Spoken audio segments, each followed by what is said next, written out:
The entire village of Amudioka gathered in the central square, their eyes fixed on the gleaming convoy of black Mercedes-Benzes rolling through the dusty streets. The lead vehicle stopped directly in front of the crumbling mud house where Grace lived with the man everyone called Mad Thomas. The door of the Mercedes opened, and out stepped a man in an immaculate three-piece suit.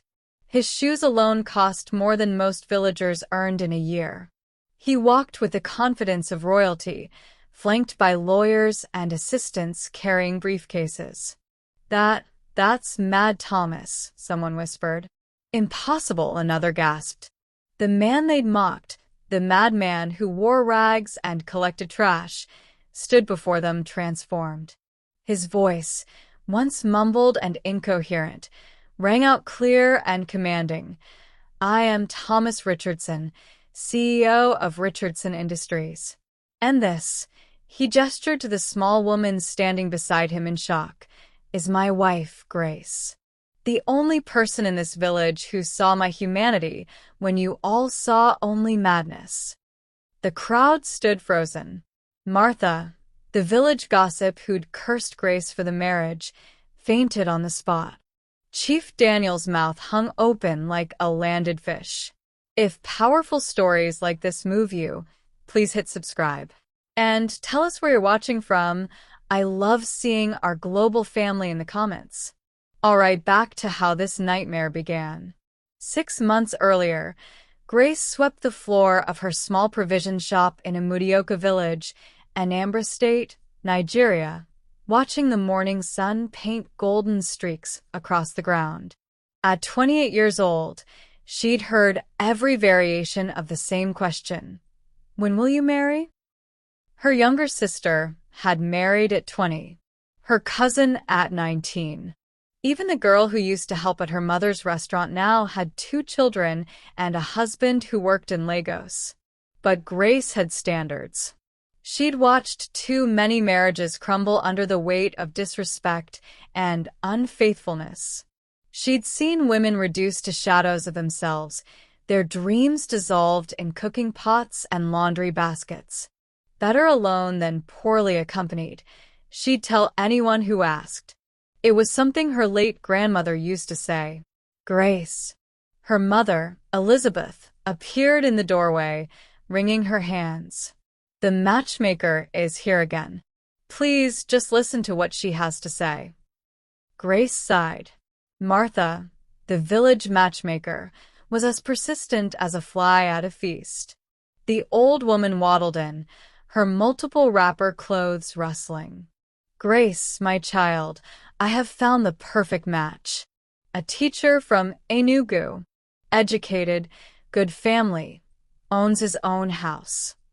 Let me guess, Grace interrupted, but he wants a woman who will quit her business and focus on being a proper wife? Martha's silence was answer enough. Thank you, Martha, but no. As the matchmaker left, muttering about stubborn modern women, Grace's mother sat down heavily. My daughter, you cannot be alone forever. People are talking. They say you think you're too good for the men here. Mama, I don't think I'm too good. I just know my worth. I won't settle for a man who sees me as a servant rather than a partner. That afternoon, as Grace arranged new stock in her shop, she heard the familiar sound of children laughing and taunting someone outside. Mel Thomas, crazy man. She stepped outside and saw him, the man everyone in the village dismissed as insane. He wore torn, dirty clothes and his hair was matted. But it was his eyes that caught her attention. Despite the grime and the wild appearance, his eyes held something she recognized. Deep, profound sadness. The children threw small stones. One hit his shoulder. Stop that! Grace's voice cracked like a whip. The children scattered like chickens before a hawk. The man looked at her, and for a brief moment, she saw clarity flash across his face. Thank you, he mumbled, his voice rough from disuse. When last did you eat? She asked gently. He didn't answer, just stared at the ground. Grace went back into her shop and returned with bread, eggs, and a bottle of water. Here. Sit in the shade and eat. For the next 3 months, this became Grace's routine. Every day, she set aside food for the man everyone called Mad Thomas. She learned that he slept in an abandoned shed near the market. She discovered he had a strange habit of collecting discarded items, bottles, cans, papers, organizing them into neat piles with a precision that seemed odd for someone supposedly insane. "Why do you waste food on that madman?" Martha demanded one day. "That food could attract a good husband. That madman is a human being," Grace replied firmly. She began to notice other things about him. He never begged, never stole, never harmed anyone. When he mumbled to himself, she sometimes caught fragments that sounded almost educated. Words like consolidated and infrastructure and dividends. One evening, during a terrible rainstorm, Grace found him shivering outside her shop, drenched and shaking. Without thinking, she brought him inside. "You'll catch pneumonia out there," she said, handing him a towel and her father's old clothes. "You can sleep here tonight in the back room." That night, while he slept, she noticed something. On the floor beside him, he'd arranged bottle caps in complex mathematical patterns. Equations. Calculations. What kind of madman does mathematics in his sleep? Over the following weeks, Grace's fascination grew. She started talking to Thomas, really talking to him, even when he only mumbled responses. She told him about her day, about her dreams of expanding her business, about the pressure to marry. Sometimes, when she spoke, she'd catch him watching her with those clear, intelligent eyes before he'd retreat back into his mumbling persona. The village's mockery intensified. That Grace is gone as mad as the madman. She's wasting her time on a crazy person. No wonder no man wants her. I heard she feeds him every day. What a foolish woman. But Grace had learned something from her grandmother. When everyone walks one path, it doesn't mean it's the right one. Sometimes the road less traveled leads to unexpected destinations. One night, Grace was closing her shop when 3 drunk men stumbled toward her, leering and making crude comments. Fear shot through her spine. The street was empty. No one was around to help. Suddenly, Thomas appeared from the shadows. The mumbling madman stood between Grace and the men, and something in his posture changed. He stood straighter, taller. His eyes were clear and hard as steel. "Leave. Now." His voice was different, commanding, articulate, dangerous. The drunk men, confused by this transformation, stumbled away into the darkness. Grace stared at him. "Thomas, you just spoke clearly. You." But he'd already retreated back into his hunched posture, mumbling incoherently as he shuffled away. That night, Grace couldn't sleep. Who was this man really? The next morning, she found him at his usual spot. She sat down beside him, ignoring the scandalized stares of passing villagers. "Thomas, I know you can understand me.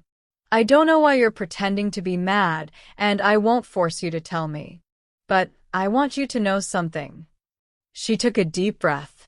"I see you. Not the madness everyone else sees, but you, the real you." For a long moment he said nothing. Then, so quietly she almost missed it. "Why? Why what? Why do you care?" His voice was clearer now, tinged with pain. "Because everyone deserves to be seen as human. Because kindness doesn't need a reason." Tears rolled down his dirty cheeks. "You don't know what I've done. The mistakes. We all have mistakes, Thomas. They don't define us unless we let them." Over the next week, Thomas began to change. Not dramatically, but in small ways. He started bathing in the river. His mumbling decreased. He helped Grace carry heavy items in her shop, always returning to his mad persona when others approached. Then came the day that changed everything. Grace's mother fell seriously ill. The village doctor said she needed surgery in Lagos, surgery that would cost 2 million naira. Grace had savings, but only 400,000 naira. She sold everything she could, borrowed from friends, but still fell short by over 1 million naira. She sat outside the hospital in Onitsha, her head in her hands, crying. Her mother was inside, getting weaker by the hour. Without the surgery, she would die. Thomas found her there. He'd followed her somehow. "Grace," he said, his voice completely clear now. "How much do you need?" She looked up, startled by his coherent speech. "Thomas? You're speaking? How much?" he repeated urgently. 1,200,000 naira. But Thomas, he pulled out a worn piece of paper from his ragged pocket. On it was written a phone number.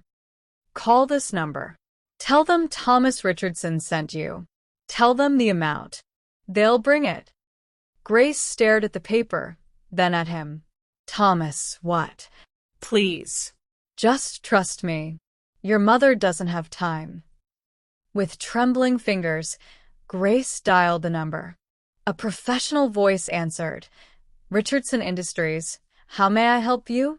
Grace's mind reeled. Richardson Industries? That was one of the biggest companies in Nigeria. Thomas Richardson sent me," he said. "Is this about Thomas?" The voice suddenly became urgent. "Where is he?" "We've been searching for 6 months. He's here. With me. He said you would help with money for my mother's surgery." "How much do you need?" 1,200,000 naira. "Someone will be there in 2 hours with the full amount. Please keep Thomas there. Don't let him leave." Grace hung up, her hands shaking. "Thomas, who are you?" He sat down beside her, and for the first time, she saw him without the mask of madness. His eyes were clear, intelligent, filled with profound sadness. "I'm exactly who that woman said.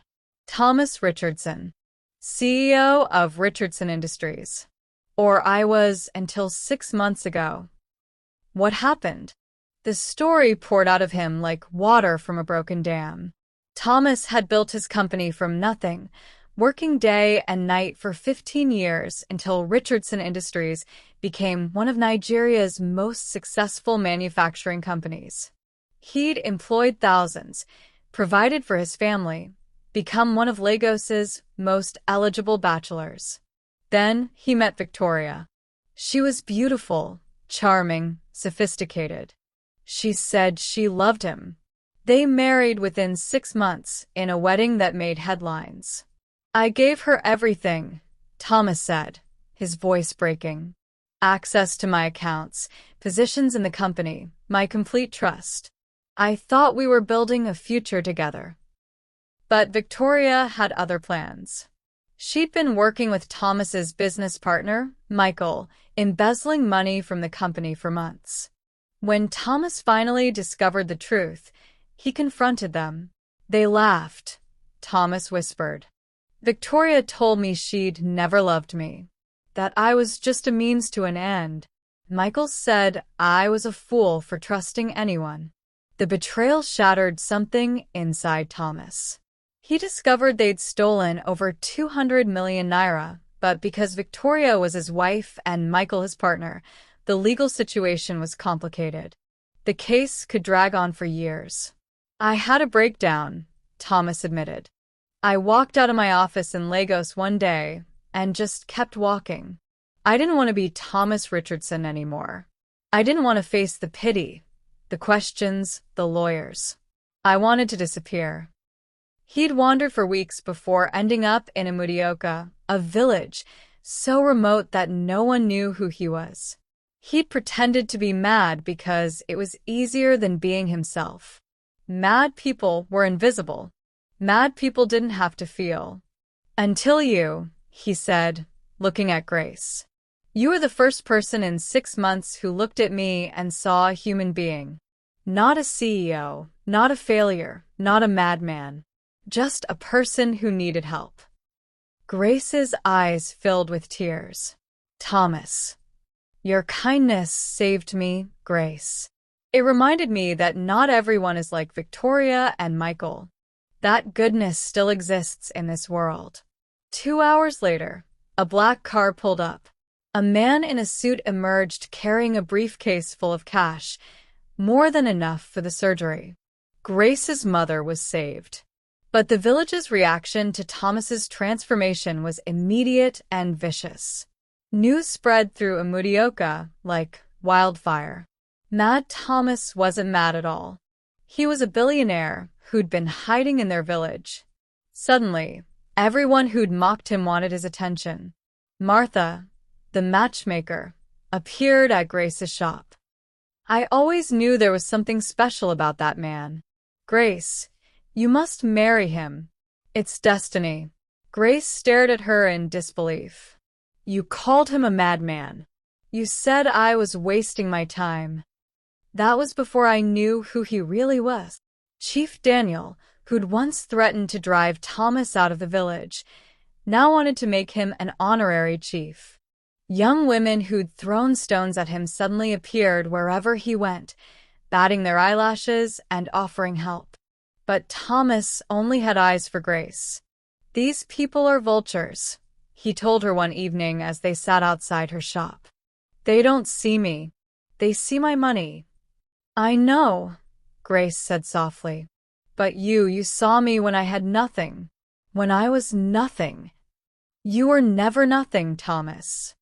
He took her hand. Grace, I know this is sudden. I know my life is complicated, and I'm still recovering, and there are legal issues to resolve. But I need you to know something. These past months with you have been the most genuine I've felt in years. You didn't want anything from me except to be kind. You didn't try to fix me or use me. You just cared. Grace's heart pounded. I'm falling in love with you, Thomas said. And I know I'm broken. I know I come with baggage. But if you'll have me, the real me, not the CEO or the money, I promise to spend every day proving myself worthy of your kindness. Before Grace could respond, Martha burst through the crowd that had gathered to eavesdrop. Grace, you cannot marry this man. What? Grace was confused. But you just said that was before I learned the full truth. He's married. He has a wife in Lagos. You'll be a second wife, a mistress. The shame. Thomas stood up, his voice firm.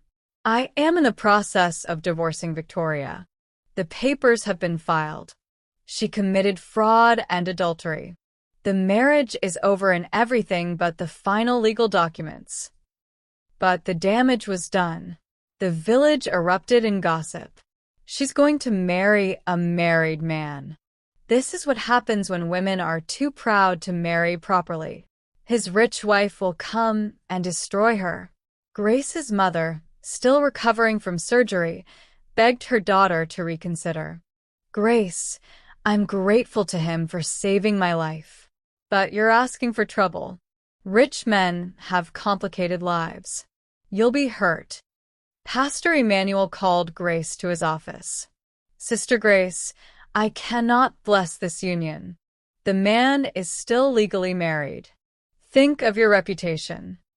For 3 days, Grace didn't see Thomas. The pressure was crushing. Everyone she'd ever known had an opinion, and none of them were supportive. She sat in her shop alone, tears streaming down her face. Why did doing what felt right have to be so hard? Her grandmother's voice echoed in her mind. Grace, when you stand for what is right, you often stand alone. But that doesn't make you wrong. It makes you strong. On the 4th day, Martha organized a village meeting. The entire community gathered. We are here to discuss the scandal of Grace and this man Thomas, Martha announced. This woman is bringing shame to our village. Grace stood up, her legs shaking but her voice steady. Shame? Let me tell you about shame. Shame is when a man is suffering and you throw stones at him. Shame is when someone needs food and you call them names instead of helping. Shame is when you see a human being as less than human because they don't fit your idea of normal. The crowd shifted uncomfortably. For 3 months, I fed Thomas. Not because I knew he was rich. Not because I wanted something from him. But because it was the right thing to do. And you know what I learned? That man has more integrity in his little finger than most people in this village have in their entire bodies. But he's married, someone shouted. He is divorcing a woman who betrayed him, stole from him, and broke his heart. The marriage is dead. The paperwork is just a formality. And even if it weren't, I know Thomas. I know his character. I trust him. Martha stood up. You're making a foolish choice. You could have married a respectable man, a teacher, a businessman. Instead, you choose this madman. Grace smiled. You know what?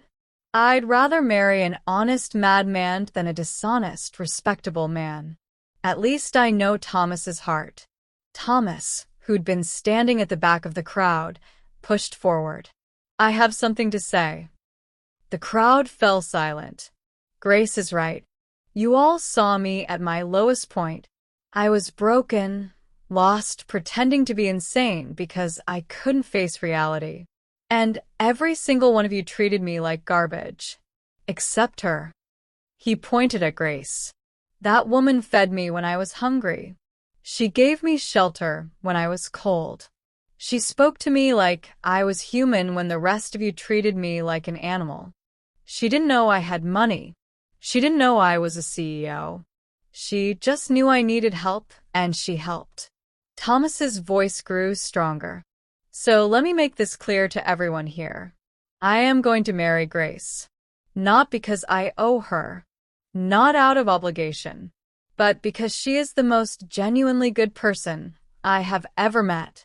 She has a heart that sees beyond appearances, beyond status, beyond what society says is valuable.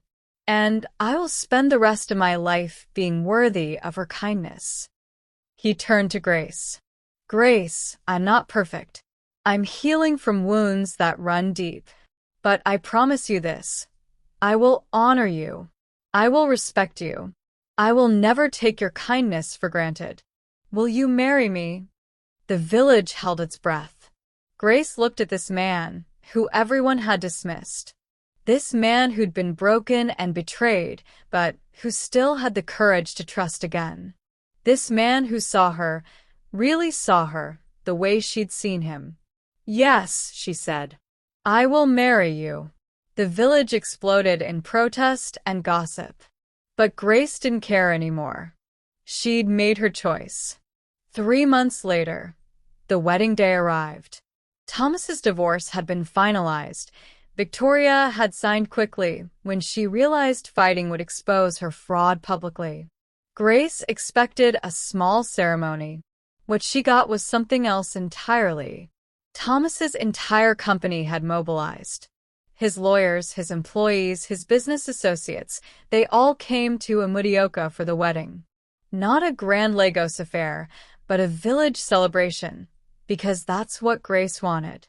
The night before the wedding, Victoria showed up. She arrived in a red Ferrari, dressed in designer clothes, her face twisted in fury. She stormed into Grace's family compound where the traditional marriage ceremony would take place. So you're the village girl who stole my husband, Victoria sneered. Grace, who was being dressed by her cousins, stood up calmly. I didn't steal anything. You threw him away. You think you know him? You think you can handle his world? You're just a village shopkeeper, and you're a thief who betrayed the man who loved you, Grace replied evenly. I'd rather be a village shopkeeper with integrity than a Lagos socialite with none. Victoria's face reddened. He'll get bored of you. You're nothing special. You're not sophisticated, not educated enough for his circles. Victoria. Thomas appeared in the doorway, flanked by security. Leave. Now. You're not welcome here. Thomas, please. I made a mistake. We can fix this. I'll return the money. You can't return what you stole from me, Thomas said coldly. My trust. My faith in people. Grace gave those back to me. Now leave before I have you arrested for trespassing. Victoria looked between them, realized she'd lost, and left in a screech of tires. The next morning, the whole village gathered for the traditional marriage ceremony. Even those who'd opposed the union came, curiosity overcoming disapproval. Grace wore a beautiful traditional outfit, wrapper and blouse in rich gold and burgundy colors. Thomas wore the traditional men's outfit to match, looking nothing like the madman who'd wandered their streets. Chief Daniel, who'd initially opposed the marriage, had been convinced by Thomas's generous donation to build a new school for the village. He performed the ceremony with elaborate flourishes. Do you, Thomas Richardson, take this woman as your wife, to love and cherish? I do, Thomas interrupted, making the crowd laugh. Do you, Grace, take this man? I do, Grace said, smiling. Then by the power vested in me. Wait. Martha stood up. I need to say something.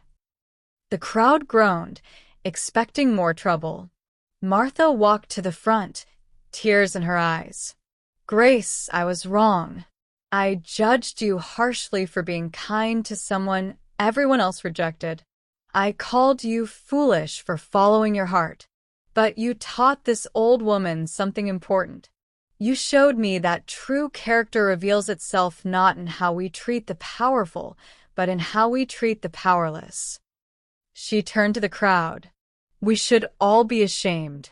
We mocked this man. We threw stones at him. We treated him like trash. But Grace saw his humanity. Maybe she's not the foolish one. Maybe we all are. Martha bowed to Grace. Forgive me, my daughter. You were right all along. Grace hugged the old woman, tears streaming down her face. There's nothing to forgive, Mama Martha. The ceremony concluded with cheers and celebration. But the biggest surprise came during the reception. Thomas stood up to give a speech. The crowd quieted. 6 months ago, I came to this village broken. I had lost everything that mattered to me, not my money, but my faith in people. I'd been betrayed by those I trusted most. I believed the world was full of users and takers. He looked at Grace. Then I met a woman who proved me wrong. A woman who fed a madman because it was the right thing to do. Who gave shelter to a stranger. Who saw humanity where others saw only craziness. Thomas paused. But I need to confess something. Something I haven't told anyone, not even Grace. The crowd leaned forward. I wasn't just randomly wandering when I came to Mudioka. I came here deliberately. Grace's eyes widened. Before my breakdown, before Victoria's betrayal, I was scouting locations for a new manufacturing facility. Mudioka was on my list because of its strategic location. I had reports about this village, about its people, about opportunities here. He smiled sadly. After the betrayal, when I ran away from Lagos, some part of me remembered this place. I came here thinking I'd hide, that no one would know me. And I decided to test something. I wanted to see if anyone would show kindness to someone who had nothing. Someone who couldn't give them anything in return. The crowd murmured in shock. For 3 months, dozens of people passed me every day.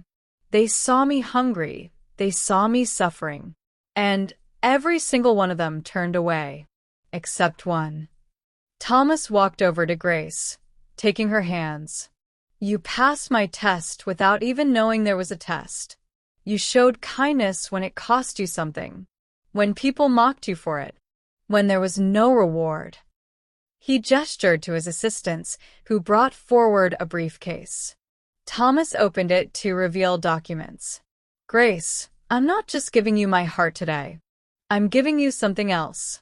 Richardson Industries is building its new facility here in Mudioka. It will employ 500 people from this village and surrounding areas. And I'm putting you in charge of the Community Liaison Division with a full salary and benefits. Grace gasped. Thomas, I can't. I'm just a shopkeeper. You're a woman who understands people, who has compassion and integrity. That's worth more than any business degree. He turned to the crowd. And there's more. For every family in this village, Richardson Industries will provide scholarships for one child to attend university. We'll build a hospital, sponsor small businesses, and create opportunities. The crowd erupted in cheers, but Thomas raised his hand. But understand this. I'm not doing this because you welcomed me. I'm doing this because of her. He pointed at Grace. Because she reminded me why I built my company in the first place. Not for profit, but to create opportunities. To help people. To make a difference. Thomas's voice grew serious. Every single person who mocked me, who threw stones, who called me trash, you revealed your character. And so did Grace, who showed kindness when it wasn't popular or profitable.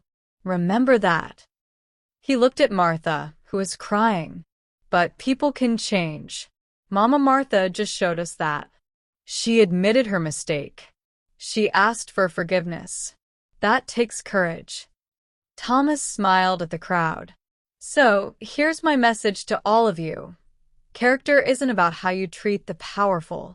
It's about how you treat those who can do nothing for you. Grace understood that. And I hope, going forward, all of us will remember it. The celebration continued late into the night. People came to Grace and Thomas, some apologizing, some congratulating, some asking for jobs. Grace's mother pulled her aside. My daughter, you were right. You knew your worth and you didn't settle. Look at what God has done. Grace hugged her mother. Mama, I didn't do this for rewards. I just did what grandmother taught me. Treat everyone with dignity. I know, her mother said. But see how goodness repays itself? You planted kindness and harvested love. Later, as the celebration wound down, Grace and Thomas sat together under the stars. Are you happy? Thomas asked. Overwhelmingly, Grace said. But Thomas, you know I would have married you even without the company, the money, the promises to the village, right? I know.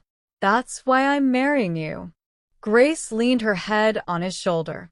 What happened to Victoria and Michael? Did they face justice? The court seized most of what they stole. Victoria is facing fraud charges. Michael is bankrupt. But honestly, I don't think about them anymore.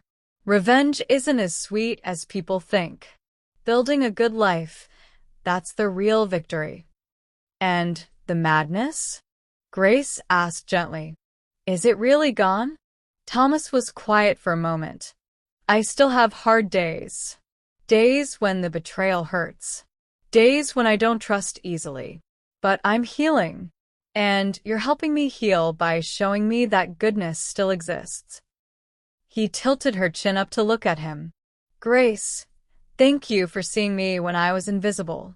For feeding me when I was hungry. For giving me shelter when I was cold.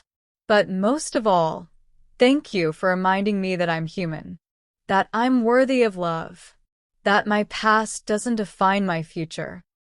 We all needed that reminder, Grace said softly. Including me. I was so focused on not settling that I almost missed recognizing real love when it appeared. You taught me that courage isn't just standing alone. Sometimes it's trusting someone enough to stand together. As the stars wheeled overhead and the village of Amudioka slept, Grace and Thomas sat together, two broken people who'd found healing in each other's kindness. The village that had laughed at their union would never forget the lesson they taught, that true wealth isn't measured in money, but in the courage to love when others mock, to give when others take, and to see humanity where others see only usefulness. And every time someone passed the Grand Richardson Industries facility that would soon rise on the edge of Amudioka, they would remember the madman and the shopkeeper who proved that sometimes the things that look like foolishness to the world are actually the deepest wisdom. The moral: true character is revealed not in how we treat those who can help us, but in how we treat those who have nothing to offer. Kindness given without expectation of reward is the purest form of love, and it carries rewards beyond what we can imagine. Not just material blessings, but the soul-deep satisfaction of knowing we acted with integrity when no one was watching. In a world that teaches us to calculate the value of every relationship, the greatest revolution is simple, unconditional human kindness. If you enjoyed this story, please like the video, subscribe to the channel, and turn on the notification bell so you don't miss our next story. Thank you for watching till the end.